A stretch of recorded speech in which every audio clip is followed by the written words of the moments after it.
शंकराचार्यं केशवं बादरायणं सूत्रभाष्यकृतौ वन्दे भगवन्तौ पुनः पुनः। ईश्वरो गुरुरात्मेति मूर्तिभेदविभागिने व्योमवद्व्याप्तदेहाय दक्षिणामूर्तये नमः। ओम शांति शांति शांति। यद विद्याविलासेन भूतभौतिकसृष्टयः तं नौमि परमात्मानं सच्चिदानन्दविग्रहम्। ओम शांति शांति शांति। पर्वतो वन्यमान, इस ज्ञान में भी प्रत्यक्षता का प्रसंग पूर्व पक्षी ने उठाया। इस अनुमिति में भी प्रत्यक्षता मानी जाए। यदि आप शब्द प्रमाण से प्रत्यक्ष मान रहे हो तो अनुमान प्रमाण से भी प्रत्यक्ष मानो। सिद्धांति ने कहा कि ठीक है, पर्वत अंश में तुम प्रत्यक्ष का आरोप कर रहे हो या वन्य अंश में। यदि पर्वत अंश में कह रहे हो तो हमें इष्ट है, हम वहां पर प्रत्यक्ष मान लेते हैं, क्योंकि वहां चक्षुरेंद्रिय से निकली हुई अंतःकरण की वृत्ति पर्वत के आकार हो चुकी है, इसलिए पर्वत का प्रत्यक्ष है। किंतु वन्य अंश में प्रत्यक्ष हम नहीं मानते हैं, क्योंकि वन्य देश में वृत्ति नहीं पहुंच पाई है, इसलिए वहां प्रत्यक्ष नहीं होता है। तो कैसे आप अनुमान प्रमाण से उत्पन्न ज्ञान को भी एक अंश में प्रत्यक्ष मान रहे हो? आप लोक प्रसिद्धि का तिरस्कार कर रहे हो। सिद्धांत ने कहा, कहाँ लोक प्रसिद्धि का तिरस्कार? अनुभव ऐसा ही है कि पर्वतम पश्यामि वन्यमानुमिनोमि, पर्वत को देख रहा हूँ और वन्य का अनुमान कर रहा हूँ, यह लोक प्रसिद्धि है। और लोक प्रसिद्धि की बात है तो तुमने अतिक्रमण कर दिया, क्योंकि लोग ऐसा कहते हैं कि पर्वतम अनुमिनोमि, मैं पर्वत का अनुमान करता हूँ, यह लोगों का अनुभव है। लोगों का अनुभव तो वन्य का अनुमान करता हूँ, लेकिन तुमने तो अनुमिति का विषय पर्वत को भी मान लिया। इसलिए लोक प्रसिद्धि का तिरस्कार हमने नहीं, तुमने किया है। और जहाँ यह है कि अनुमिति ज्ञान भी पूरा पूरा परोक्ष हो सकता है जब विषय सन्निकृष्ट न हो। असन्निकृष्ट पक्षक स्थल पर, जहाँ पर पक्ष कैसा हो? असन्निकृष्ट हो, अर्थात हमारे इंद्रिय के द्वारा प्रत्यक्ष के योग्य न हो, ऐसे स्थल पर अनुमिति संपूर्ण परोक्ष होती है। साध्य विशिष्ट पक्ष दोनों भी वहां पर कैसे है? परोक्ष है, तो हम मानते हैं। लेकिन जहाँ पक्ष सन्निकृष्ट है, ऐसे स्थल पर पक्ष का तो प्रत्यक्ष होता है और साध्य का परोक्ष हम मानते हैं। इस प्रकार से और भी सिद्धांत ने स्थल ये कहा कि सुरभि चंदनम, पूर्व पक्ष ने शंका उठाई थी कि सुरभि चंदनम, यहाँ पर सुगंध का ज्ञान परोक्ष या प्रत्यक्ष है, बताइए। दोनों। तो पूर्व पक्ष ने कहा कि परोक्ष भी नहीं है, प्रत्यक्ष भी नहीं है। परोक्ष इसलिए नहीं है क्योंकि उसकी कोई सामग्री नहीं है, व्याप्ति ज्ञान नहीं है वहां पर। यत्र यत्र चंदन खंडत्वम तत्र तत्र सुगंधा, ऐसी कोई सामग्री नहीं है। शब्द प्रमाण कोई शब्द का प्रयोग नहीं किया गया है। परोक्ष ज्ञान की सामग्री नहीं है और सुगंध विषय योग्य होने के कारण से उसका परोक्ष ज्ञान नहीं हो सकता है। अब प्रत्यक्ष ज्ञान क्यों नहीं हो सकता है? तो आपका ही प्रत्यक्ष का कहना यह है कि वृत्ति जब विषय के आकार होती है तब विषय का प्रत्यक्ष होता है, और गंध के सुगंध के आकार वृत्ति कहाँ हुई? न होने के कारण से उसका प्रत्यक्ष भी आप नहीं कह सकते हो। तो बताओ, सुरभि चंदनम, यहाँ सुगंध अंश में ज्ञान परोक्ष है या प्रत्यक्ष है? यह कहने पर सिद्धांत ने उत्तर दिया कि सुगंध अंश में ज्ञान परोक्ष है और चंदन अंश में ज्ञान प्रत्यक्ष है। ऐसा क्यों? क्योंकि सुगंध जो है उस अंश में ज्ञान परोक्ष इसलिए है कि चक्षुरिंद्रिय के योग्य नहीं है। सुगंध चक्षुरिंद्रिय से के योग्य नहीं है। ठीक है, घ्राणेन्द्रिय के योग्य है, लेकिन ज्ञान हमें चक्षु से हुआ है जी। और वह विषय चक्षु के योग्य न होने के कारण से तद विषयक ज्ञान में चक्षु की योग्यता नहीं है, इसलिए चक्षु से उत्पन्न वृत्ति उसकी आकार नहीं हो सकती है। क्योंकि किया गया था ना कि प्रमाण चैतन्य का तत्त इंद्रिय योग्य वर्तमान विषयावच्छिन्न चैतन्य के साथ अभेद प्रत्यक्ष ज्ञान का प्रयोजक है। उस इंद्रिय के योग्य विषय होना चाहिए। जिस इंद्रिय से वृत्ति बाहर निकली है उस इंद्रिय का वह विषय यदि योग्य हो तो फिर वह वृत्ति उस विषय के आकार होकर के उसके प्रत्यक्ष ज्ञान का जनक हो सकती है।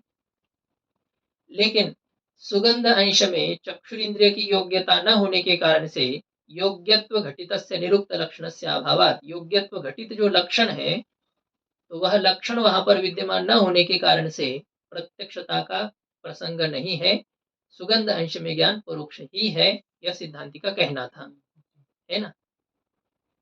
तो ये योग्यता नहीं है, योग्यता न होने के कारण से क्या हो गया, उसका ज्ञान परोक्ष हो गया, इस प्रकार से यह बात है। अब इसमें आदि पदे न मधुरम आम्रफलम इत्यादि परिग्रह, आम्रफलम मधुरम, आम्रफल कैसा है, मधुरम मीठा है, दूर से ही देखा कह दिया कि आम्रफलम मधुरम, इस प्रकार से है। और भी ये पुष्पम सुगंधी पुष्पम, क्या क्या कहते हैं, दुर्गंधी यम नाला, नाली का जो हो, ये बहुत गंदा है यहाँ पर। तो क्या गंदा है, आपने अभी तक सूंघा नहीं है, दूर से ही जाना है, वहां से जाना था तो क्या कहते, अरे यहाँ से आग बंद करो, क्यों ऐसा क्यों, ये बहुत गंदा है। कहाँ उसको दुर्गंध सूंघ, उसके नासिका इंद्रिय का, घ्राणेन्द्रिय का दुर्गंध के साथ संबंध हुआ है क्या, नहीं हुआ, नहीं हुआ है, पहले कह देता है वह। जी। उष्णम जलम, क्या कह रहे हैं, उष्णम या जलम, शीतलम जलम, ठीक है, इतना समझ लीजिए। गंगा जी के बाहर खड़ा है और क्या कहता है, शीतलम बहुत ठंडा है, जलम, जल बहुत ठंडा है। अरे भाई तुम उतरे ही नहीं अभी तक, और ठंडा जल ऐसे कैसे कह रहे हो, कैसे ज्ञान हो गया, उसको जल दिखाई दिया या उसकी शीतलता दिखाई दी, जल दिखाई दिया। जल दिखाई दिया, क्योंकि चक्षु का विषय जल है, शीतलता नहीं। चक्षु शीतलता को विषय नहीं करता है ना, शीतल स्पर्श है, और स्पर्श किसका विषय है, तो इंद्रिय का विषय है। लेकिन शीतलम जलम वन्य ही उष्ण हो रहा है दूर से देख करके। तो यह जो है, तो इसमें भी ऐसे ही सुगंध आदि अंश में ज्ञान परोक्ष होता है और पदार्थ अंश में ज्ञान प्रत्यक्ष होता है, इस प्रकार से इनका संग्रह कर लेना है।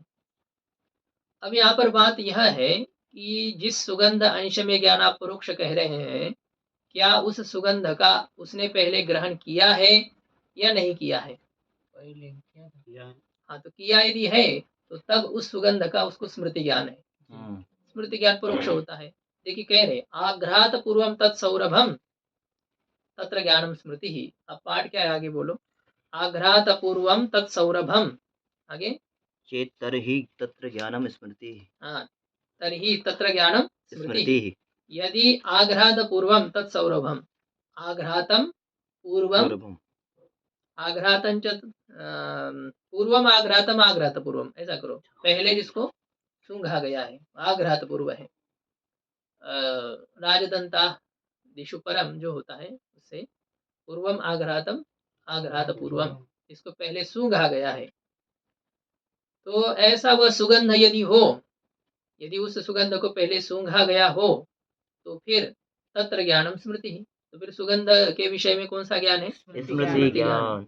और यदि अनाघ्रात पूर्वम चेत, यदि वो सुगंध पहले सूंघा नहीं गया है तो बोले चंदन खंडत्वात लिंगत अनुमिति है, तो चंदन खंडत्व लिंग से उसकी अनुमिति हो जाएगी कि इदम चंदनम सुरभि चंदन खंडत्वात, अनुमान कर देंगे।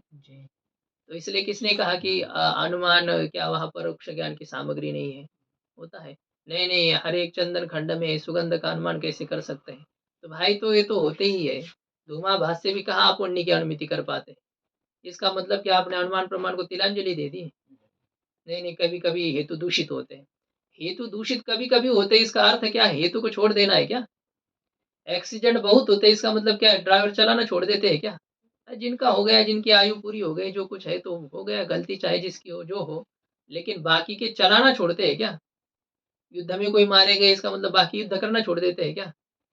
इसी प्रकार से कई जगह पर हेतु दूषित हो जाता है, तो इसका मतलब हम हेतु का आश्रय ही नहीं करेंगे, यह है नहीं, हेतु का आश्रय करना है। तो चंदन खंडत्वम यत्र यत्र तत्र तत्र सुगंधा, तो इस प्रकार से इस लिंग से सुगंध की अनुमिति हो जाएगी, अनुमिति ठीक होगी। हमने यही कहा ना आपको कि हेतु कभी कभी गलत हो जाता है, इसका अर्थ ये तो नहीं होता है ना कि आप अनुमान प्रमाण को मानेंगे ही नहीं, नहीं मानने का विषय नहीं है, अनुमिति ठीक हो रही है कि नहीं, क्यों नहीं हो रही है, यदि वो है ऐसा ही। देखिए ना, यदि शुद्ध नीचे से ऊपर तक निकलने वाला धूम यदि है तो अन्य है, और यदि वैसा नहीं है तो अनुमान करने पर भी वन्य नहीं मिलेगा आपको। तो ऐसा ही यदि वो चंदन खंडत्व उसमें वो हेतु जो प्रयुक्त किया गया है उसमें भी कोई दोष ना हो, अर्थात चंदन खंडत्व के अभाव वाले में उसका प्रयोग न हुआ हो तो ठीक है उसमें, या सुगंध के अभाव वाले में उसका प्रयोग न हुआ हो। क्यों क्यों कहेंगे आप, यही कहा ना, आप ये निर्णय कैसे कर सकते, पहले ही हेत्वाभास है और धूम को देख करके आप हेत्वाभास कह देते हो क्या? तो ये तो कह दिया, पूर्व पक्ष ने यही कहा, धूमास्तु व निर्मास्तु, मतलब धूम को भी विचारी कहो। क्यों? पर देखो पहले उसका अनुभव करो, और यदि वो गलत साबित हो गया तो गलत मानो, और ऐसे उससे पहले ही आप कैसे कह सकते हो नहीं नहीं ये तो हेतु दूषित होते हैं, ये दूषित है, वो ही दूषित होते हैं, सब कैसे दूषित होते हैं, ये देखना है ना, ज्यादातर दूषित होते हैं। हाँ? जितने भी अनुमान करे थे हमें उसको प्रत्यक्ष करना पड़ेगा, सबको अनुभव करना पड़ेगा सभी का, प्रत्यक्ष करने की क्या बात होती कर है? पाएंगे हम, वैसे नहीं निर्णय कैसे कर पाएंगे कि नहीं, बात तो यही होती है फिर, परोक्ष ज्ञान में यथार्थता तभी है ना जब आप वहां जाकर के अनुभव करेंगे। इदम ज्ञानम क्या कहते, सफल प्रवृत्ति जनकत्वात्, इदम ज्ञानम प्रमा सफल प्रवृत्ति जनकत्वात्, परमात्म का ग्रहण आपको वैसे ही होता है क्या? अनुभव तो करना ही पड़ता है ना, न्याय सिद्धांत के अनुसार ऐसा है कि यह ज्ञान जो मुझे हुआ यह प्रमा है, इसका निर्णय सफल प्रवृत्ति जनकत्व हेतु से होगा, तो आप करो वहां जाकर के,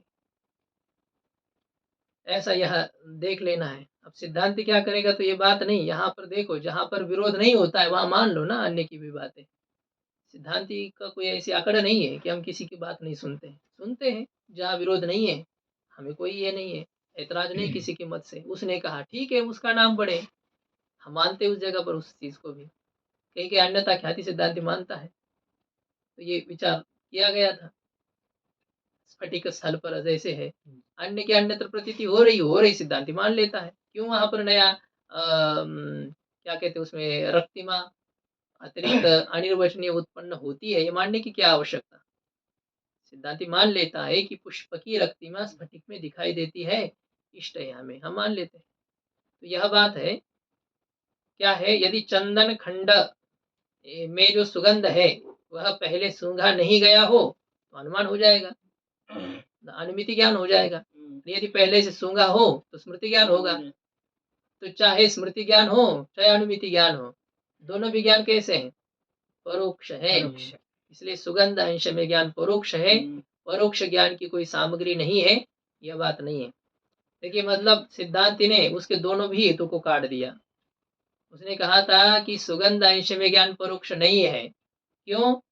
क्योंकि सामग्री नहीं, सिद्धांति ने सामग्री देखो, बताओ सुगंध सूंघा है या नहीं सूंघा है, सूंघा है तो स्मृति ज्ञान है, नहीं सूंघा है तो अनुमिति ज्ञान है, तो दोनों में सामग्री तो है ही है, स्मृति क्या है, क्या परोक्ष की सामग्री मौजूद है, ठीक है, परोक्ष की सामग्री मौजूद होने से भी काम नहीं चलेगा, उसमें योग्यता है ना, योग्यता होने से उसका परोक्ष ज्ञान नहीं होना चाहिए, यह जब पूर्व पक्षी कहेगा तो सिद्धांत कहता है कि नहीं योग्यता नहीं है,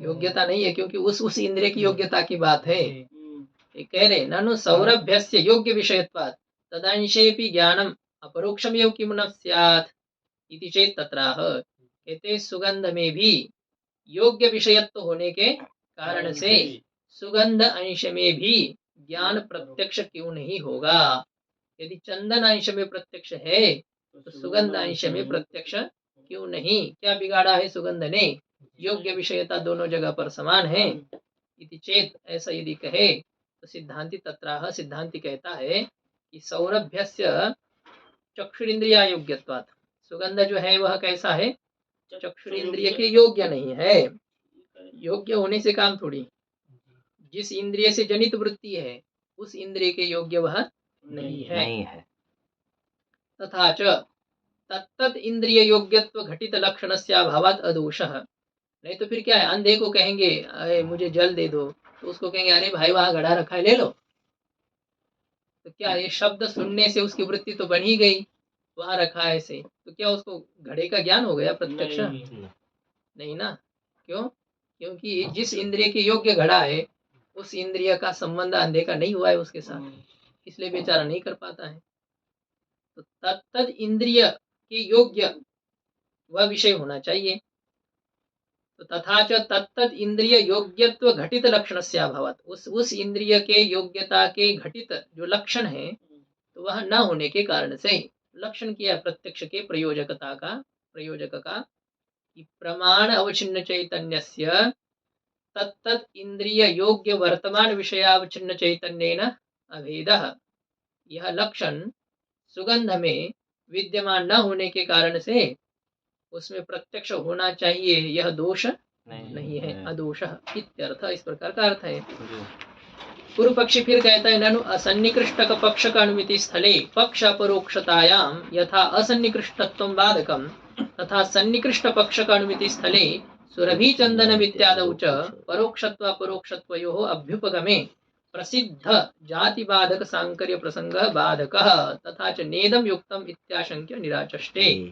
कहते असन्निकृष्ट पक्ष का अनुमिति स्थले, जहां पर पक्ष सन्निकृष्ट न हो, ऐसे असन्निकृष्ट पक्ष है जिसका ऐसे अनुमिति के स्थल में पक्ष में प्रत्यक्षता स्वीकार करने में, पक्ष में प्रत्यक्षता स्वीकार करने में क्या बाधक है?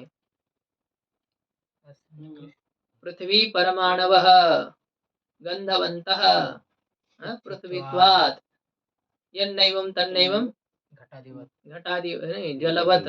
घटादिवत् कैसे? गंधवत्व का अभाव है क्या घटादि में? हाँ, यत्र गंधवत्वा भावः तत्र पृथ्वीत्वा भावः जलम।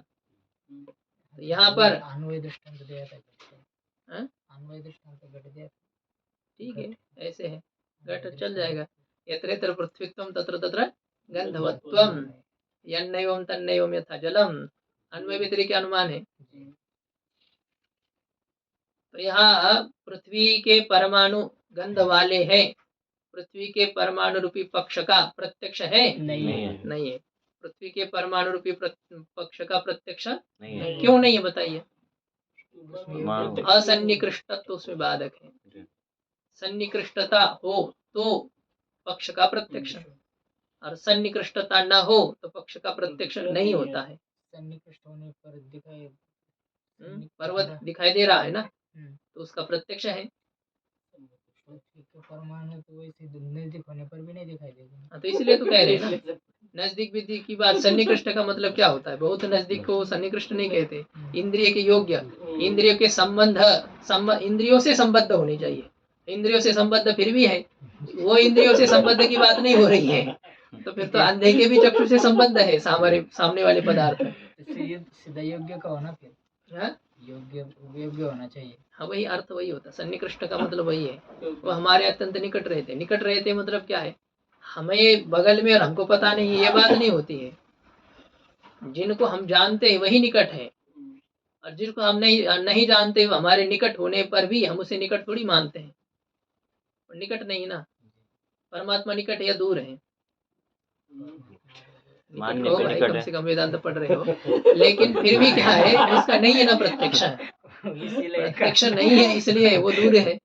इसलिए क्या, तो आप ही कहना था निकटता की बात किस प्रकार से ली जाती है? सन्निकृष्ट, संबद्ध। तो स्वामी जी, सन्निकृष्ट का अर्थ हुआ इंद्रिय योग्यत्व। हाँ, ऐसे संबद्ध होना चाहिए, तत् इंद्रियों से जो संबद्ध हो, ऐसा जैसे पर्वतादिक है, इंद्रियों से संबद्ध है, इसलिए उसका तो प्रत्यक्ष हो जाता है। और यदि पक्ष इंद्रिय संबद्ध न हो तो फिर ऐसे पक्ष का प्रत्यक्ष नहीं होता है। क्यों नहीं होता है? असन्निकृष्टत्व पर बाधक है, असन्निकृष्ट प्रतिबंधक है। जैसे वैसे ही सन्निकृष्ट पक्ष का अनुमिति स्थले, जहाँ पर पक्ष कैसा है? सन्निकृष्ट है, उस स्थल पर भी पूर्व पक्षी कहता है कि सांकर्य दोष वहां पर प्रतिबंधक है। सांकर्य दोष प्रतिबंधक है, पर्वत वन्नी वाला है। अब इसमें पर्वतो वन्यमान या अनुमिति ज्ञान है। अब आप कह रहे हो कि पर्वत अंश में ज्ञान प्रत्यक्ष है, वन्य अंश में ज्ञान परोक्ष है, और ज्ञान एक ही है, पर्वत वन्य वाला है। तो एक ही ज्ञान में आप दो धर्म मान रहे हो, परोक्षत्व और प्रत्यक्षत्व, अपरोक्षत्व, परोक्षत्व और प्रत्यक्षत्व। क्या दोनों धर्म एक साथ एक जगह पर रह सकते हैं? विरोधी धर्म रहेंगे तो फिर वो उनमें जातित्व नहीं आएगा, जाति नहीं बन पाएगी। परोक्षत्व और प्रत्यक्षत्व दोनों व्यधिकरण धर्म है, भिन्नाधिकरण में विद्यमान रहने वाले धर्म है। उनका युगपत एक जगह पर रहना संभव नहीं है, नहीं रह सकते हैं। जैसे उसमें उदाहरण क्या दिया था? मूर्तत्व और भूतत्व। मूर्तत्व किस में रहता है? सभी में रहता है।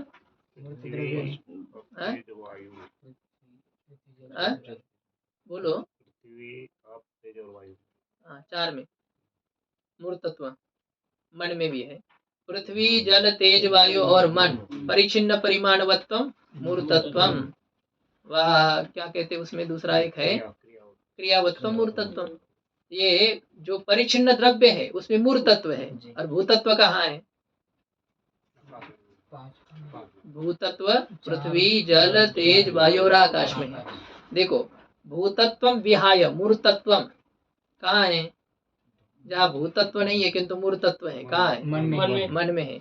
और जहाँ मूर्तत्व नहीं किंतु भूतत्व है, आकाश में। मूर्तत्व नहीं है किंतु भूतत्व है। तो देखो, भूतत्व और मूर्तत्व ये दोनों कैसे हो गए? परस्पर अत्यंता भाव के समानाधिकरण हो गए। परस्पर अत्यंता भाव के अधिकरण में विद्यमान कौन है? मूर्तत्व और भूतत्व। ऐसे मूर्तत्व और भूतत्व का युगपत समावेश कहाँ होता है? पृथ्वी जल तेज वायु, इन चारों में मूर्तत्व या भूतत्व है? दोनों भी है। ये दोनों धर्म एक दूसरे के अत्यंता भाव के अधिकरण में रहने वाले हैं। और ऐसे धर्म यदि एक जगह पर आ जाते हैं तो वहां पर एक जाति बाधक है, सांकर्य दोष, संकर दोष उसे कहते हैं। व्यक्तेर भेदस्तुल्यत्वम संकरोथा अनवस्थिति रूप हानिर संबंधो जाति बाधक संग्रह। जाति मानने में कोई बाधक बताए गए। यदि व्यक्ति एक हो, आकाश में आकाशत्व, जाति नहीं है, क्योंकि व्यक्ति का भेद है। व्यक्तेर भेदस्तुल्यत्वम घटत्व कुंभत्व, जाति नहीं है क्योंकि वो समान है। तुल्यत्वम संकर, संकर है परस्पर अत्यंता भाव समानाधिकरण धर्मयो एकत्र समावेश से कहते संकर, जिसको व्याकरण में क्या कहते हैं? विप्रतिषेध, तुल्य बल विरोध, अन्यत्र अन्यत्र लब्धावकाशयोः एकत्र समावेशः तुल्य बल विरोध या विप्रतिषेधः। तो यह जो है इसमें संकर दोष है। फिर अनवस्था दोष होता है। घटत्व में यदि जाति मानेंगे तो फिर घटत्व में जाति, उसमें भी जाति, उसमें भी जाति, और ये फिर ऐसे अनवस्था दोष है। घटत्व में जाति मानने में बाधक। संकरोथा अनवस्थिति ही। रूप हानि, यदि विशेष में जाति मानेंगे तो जो एक परमाणु को दूसरे परमाणु से पृथक करने के लिए जो विशेष माना गया है, उस विशेष में भी यदि जाति मानी जाए तो विशेष का कोई स्वरूप ही नहीं रहेगा। विशेष में जाति मानने पर विशेष का कोई स्वरूप नहीं रहेगा, क्योंकि विशेष का स्वरूप है स्वव्यावर्तकत्वे सति स्वेतर व्यावर्तकत्वम। खुद का व्यावर्तक होते हुए अपने से इतर का जो व्यावर्तक हो। अब यदि उसमें जाति मानेंगे तो जाति ही व्यावर्तक हो जाएगी, तो उसमें स्वव्यावर्तकता सिद्ध हो पाएगी नहीं। हाँ, तो इसलिए रूप हानि। और आखिरी है असंबंध, संबंध नहीं है। समवाय में जाति मानने में क्या बाधक है? समवाय संबंध नहीं है ना, असंबंध। समवाय संबंध से धर्म रहना चाहिए वहां पर, तब उसे जाति माना जा सकता है। समवाय में अभाव में समवाय संबंध नहीं, समवाय संबंध है। समवाय एक पदार्थ है कि नहीं जी। समवाय पदार्थ में जाति क्यों नहीं मानी जाती है? समवायत्व जाति क्यों नहीं है? ये जब है, क्योंकि अब देखिए वो तो कहते हैं नित्य संबंध है, वो एक है, लेकिन अब घट का कपाल में, घटत्व का घट में, क्रिया का क्रियावान में, तो कई प्रकार के समवाय दिखाई दे रहे हैं। तो उस समवाय में जाति मानने में क्या आपत्ति है? कहते हैं कि वो कहीं पर समवाय संबंध से रहता नहीं है। यदि समवाय कहीं पर समवाय संबंध से रहता तो फिर उसमें जाति मानी जाती, वो नहीं रहता है, इसलिए वो है। मतलब पदार्थ में ठीक है, ऐसा ही है कि जिसका समवाय संबंध न हो तो उसमें जाति नहीं स्वीकार की जाती है। जो समवाय संबंध का अनुयोगी अथवा प्रतियोगी ना हो, बात यही समझ लेनी चाहिए। जो न समवाय संबंध का प्रतियोगी है और जो न समवाय संबंध का अनुयोगी है उसमें जाति नहीं रहती है। जैसे समवाय संबंध के अनुयोगी है पृथ्वी, द्रव्य, गुण, कर्म, ये समवाय संबंध के अनुयोगी है। द्रव्य में कार्य द्रव्य कारण द्रव्य में समवाय संबंध से रहते हैं, गुण समवाय संबंध से रहते हैं, कर्म समवाय संबंध से रहते हैं, जाति समवाय संबंध से रहती है और नित्य द्रव्य में विशेष समवाय संबंध से रहता है। इसलिए द्रव्य जो होते हैं वो समवाय संबंध के अनुयोगी है, उनमें समवाय संबंध रहता है। समवाय संबंध से कोई पदार्थ रहता है। और समवाय संबंध किसका होता है यदि कहेंगे तो कार्य द्रव्य का कारण द्रव्य में समवाय होता है। समवाय का प्रतियोगी हो गया कार्य द्रव्य। गुण का गुणी में समवाय होता है, प्रतियोगी हो गया गुण। क्रिया का क्रियावान में समवाय होता है, प्रतियोगी हो गया क्रिया। जाति का व्यक्ति में समवाय होता है, प्रतियोगी हो गई जाति। और विशेष का नित्य द्रव्य में समवाय होता है, प्रतियोगी हो गया विशेष। तो समवाय के प्रतियोगी कितने हैं? 5 है। समवाय के प्रतियोगी 5 है और समवाय के अनुयोगी कितने हैं? 3 है, क्योंकि द्रव्य गुण कर्म इन तीनों में जाति समवाय संबंध से रहती है। समवाय संबंध के प्रतियोगी 5 और समवाय संबंध के अनुयोगी 3, तो इसलिए इनमें जाति हो सकती है। प्रतियोगी अथवा अनुयोगी जो है उसमें जाति व्यक्ति भाव हो सकता है। तो समवाय न कहीं पर समवाय संबंध से रहता है, न समवाय में कोई समवाय संबंध से रहता है, इसलिए समवाय को जाति नहीं माना जाता है। तो ये जो जाति बाधक 6 है, प्रतियोगी विशेषण। प्रतियोगी का मतलब होता है जिसका संबंध हो वो उसका प्रतियोगी होता है। यस्याभाव सब प्रतियोगी, यस्य संसर्ग सब प्रतियोगी, ऐसा है। जैसे चक्षु का लेखनी के साथ संयोग संबंध है, किसका संयोग है? चक्षु का है, तो प्रतियोगी कौन है? चक्षु है। किसमें संयोग है? हाँ, तो अनुयोगी हो गई लेखनी। यस्मिन संबंधः सह अनुयोगी, यस्य संबंधः सब प्रतियोगी, यस्य सादृश्यम सह प्रतियोगी, यस्मिन सादृश्यम सह अनुयोगी, यस्याभाव सब प्रतियोगी, यस्मिन नाभावः अनुयोगी। ऐसे होते हैं। संबंध, सादृश्य और अभाव इनके प्रतियोगी और अनुयोगी होते हैं। तो ये जाति बाधक यहाँ पर होने के कारण से पर्वतो वह्निमान, यहाँ यदि पर्वत अंश में प्रत्यक्षता और वह्नि अंश में परोक्षता मानेंगे तो फिर परोक्षत्व और प्रत्यक्षत्व इसमें जातित्व नहीं रह पाएगा, इसमें जातित्व नहीं रहेगा। इस प्रकार से ये बाधक है, सिद्धांति पूर्व पक्षी कह रहा है।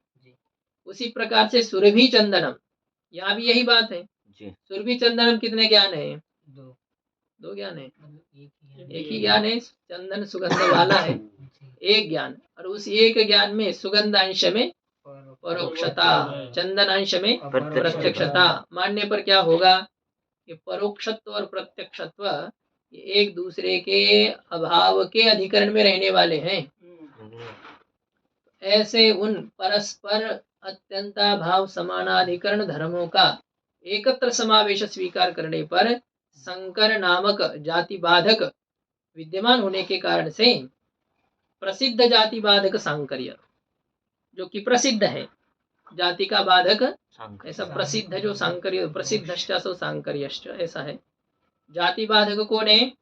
सांकर्य दोष। और वो कैसा है? प्रसिद्ध है। अब प्रसिद्ध ऐसा जो, मतलब प्रसिद्ध का मतलब होता है शास्त्रार्थ निपुण विद्वानों के द्वारा जिसका निश्चय किया गया है, शास्त्र में प्रसिद्ध है ऐसा। नहीं तो फिर पूछेंगे आप रास्ते में, ये शंकर जानते हो आप क्या? ऐसा नहीं, वो एक शंकर वहाँ का भी अलग होता है, यहाँ का सांकर्य अलग है। तो ये प्रसिद्ध जाति बाधक जो सांकर्य है उसका प्रसंग ही यहाँ पर बाधक है। बाधक। इसमें बाधक है, सांकर्य बाधक इसमें। इसमें है कि सन्निकृष्ट पक्षक अनुमिति स्थल पर परोक्षता और प्रत्यक्षता स्वीकार करना, कुछ अंश में परोक्षता कुछ अंश में प्रत्यक्षता।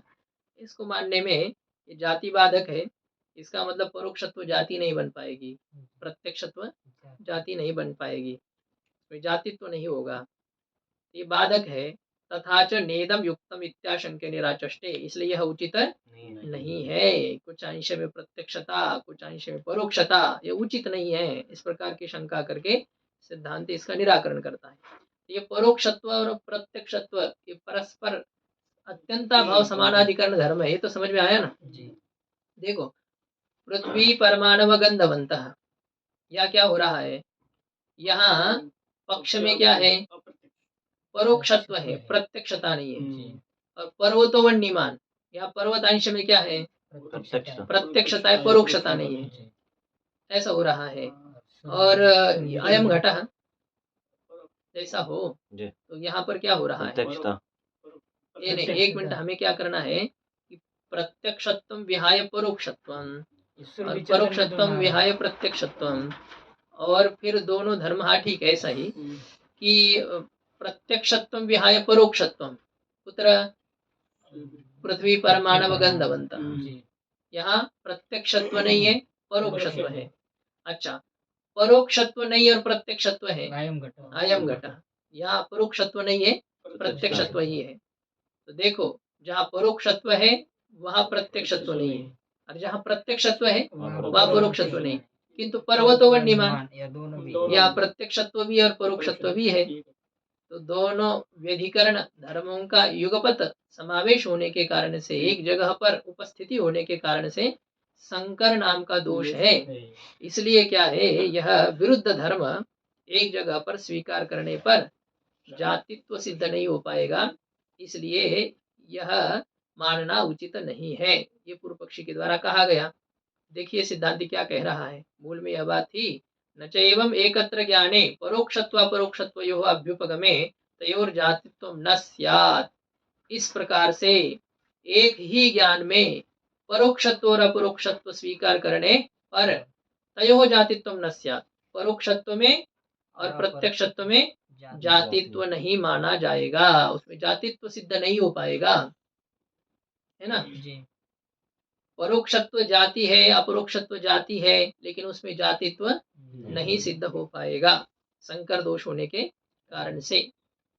इस प्रकार से पूर्व पक्षी के द्वारा कहने पर सिद्धांत कहता कि इति न च वाच्यम, ऐसा तुम्हें नहीं कहना चाहिए। क्यों, इष्टत्वात्, तो हमें इष्ट होने के कारण से। हम परोक्षत्व में जातित्व नहीं मानते हैं, हम प्रत्यक्षत्व में जातित्व नहीं मानते। क्या आप जाति नहीं मानते उसको? नहीं, जाति मानते हैं। परोक्षत्व जाति है, प्रत्यक्षत्व जाति है, लेकिन उसमें जातित्व हम स्वीकार नहीं करते हैं, ये सिद्धांत कहता है। जो जातित्व धर्म आप मान रहे हो नहीं हम मानते, वो उदासीन धर्म है। घट में घटत्व है, अब घटत्व में भी घटत्वत्व है, हम नहीं मानते, हम घटत्व में घटत्वत्व स्वीकार नहीं करते हैं। अर्थात जाति में जातित्व नहीं रहता है, व्यक्ति में जाति रहती है, बस इतना सिद्धांत का कहना है। तो सिद्धांत यही कह रहा है कि ये जातित्व रूपाधित्व, ये जो परिभाषा है ना, ये परिभाषा सकल प्रमाण से अविषय, संपूर्ण प्रमाण का विषय न होने के कारण से अप्रामाणिक है। जातित्व उपाधित्व परिभाषा, परिभाषा मतलब शास्त्रीय संज्ञा है ये, जातित्व उपाधित्व, इन परिभाषाओं में सकल प्रमाणों की अविषयता होने के कारण से अप्रामाणिकत्वात्, अप्रामाणिक होने से हम उसे स्वीकार नहीं करते हैं, ऐसा है। क्या प्रमाण है घटत्व में जातित्व है, इसमें क्या प्रमाण है? अयम घट है, प्रत्यक्ष ही घटत्व में जातित्व स्वीकार करने में प्रमाण है। सिद्धांत कहता है ये कैसे, अयम घट ये प्रत्यक्ष, घटत्व जाति है इसमें प्रमाण है, या घटत्व में जातित्व इसमें प्रमाण है? घटत्व जाति है इसमें यह प्रमाण हो सकता है, लेकिन घटत्व में जातित्व है इसमें यह प्रमाण नहीं है। देखो घटोयम इत्यादि प्रत्यक्षम ही घटत्वादि सद्भावे मानम न तो तस्य जातित्व्यापि, क्योंकि यह घट है इत्यादि प्रत्यक्ष ज्ञान घटत्वादिक जातियों के विद्यमानता में प्रमाण भले ही हो सकता है, किंतु उसके जातित्व में भी वह प्रमाण है, यह बात नहीं है। इस प्रकार से है। सिद्धांत आगे अभी कहेगा। अब बात तो जातित्व की चल रही थी, उपाधित्व को क्यों ले आए, तो ये बताएंगे कि आप पूर्व पक्षी यह कहता है कि जैसे आप नील घटत्व में कैसे उपाधित्व मानते हो, जैसे वह उपाधित्व है वैसे आ जातित्व है। सिद्धांत कहते हैं वो भी नहीं, ये भी नहीं। उपाधित्व जो है ना वो भी हम नहीं मानते हैं। उपाधि का मतलब क्या है, जो असमवेतत्वे सति इतर व्यावर्तकत्व, जो समवेत न होते हुए इतरों से पृथक करने वाला धर्म विशेष हो, उसे उपाधि कहते हैं। मतलब न्याय की जो उपाधि है ना, एक सखंड उपाधि, अखंड उपाधि, जाति भिन्न जो धर्म होता है उसे उपाधि कहते हैं। जैसे आकाशत्वम क्या है, ये उपाधि है। आकाशत्वम, समवायत्वम, विशेषत्वम, अभावत्वम, असमवेत, ऐसे जो धर्म विशेष हैं तो उन्हें उपाधि ऐसा कहा जाता है। जाति भिन्नानुगत धर्मत्वम उपाधित्वम, जाति भिन्न जाति भिन्नानुगत धर्मत्वम, जाति से भिन्न जो अनुगत धर्म हो उसे उपाधि कहते हैं। या असमवेतत्वे सति इतर व्यावर्तकत्वम से उपाधि कहते हैं। किसकी परिभाषा है? हाँ? न्याय की परिभाषा है। अब जो जैसी हो, अब वही आप लोग शंका करते हो कि भाई जहाँ नहीं कोई विवाद है उस जगह पर हम मान रहे हैं ना सबकी बातें, क्योंकि वहाँ पर इनका है उनका ये क्या है, किसी की बाप होती नहीं यहाँ पर। ये गंगा जी किसकी है, उत्तराखंड वालों की। क्यों रे, उत्तराखंड वालों की है? हाँ, क्या अब ऊपर से बंद कर देंगे ना फिर। बंद करो, किसने खोलने का कहा है? ये सब की है, हाँ? ये भारत भूमि की है, हाँ? ये सब की है, इसके ऊपर किसी का अधिकार नहीं है। तो ऐसे ठीक है। अब आगे विचार कल करते हैं। ओम पूर्णमदः पूर्णमिदं पूर्णात् पूर्णमुदच्यते पूर्णस्य पूर्णमादाय पूर्णमेवावशिष्यते। ओम शांति शांति शांति।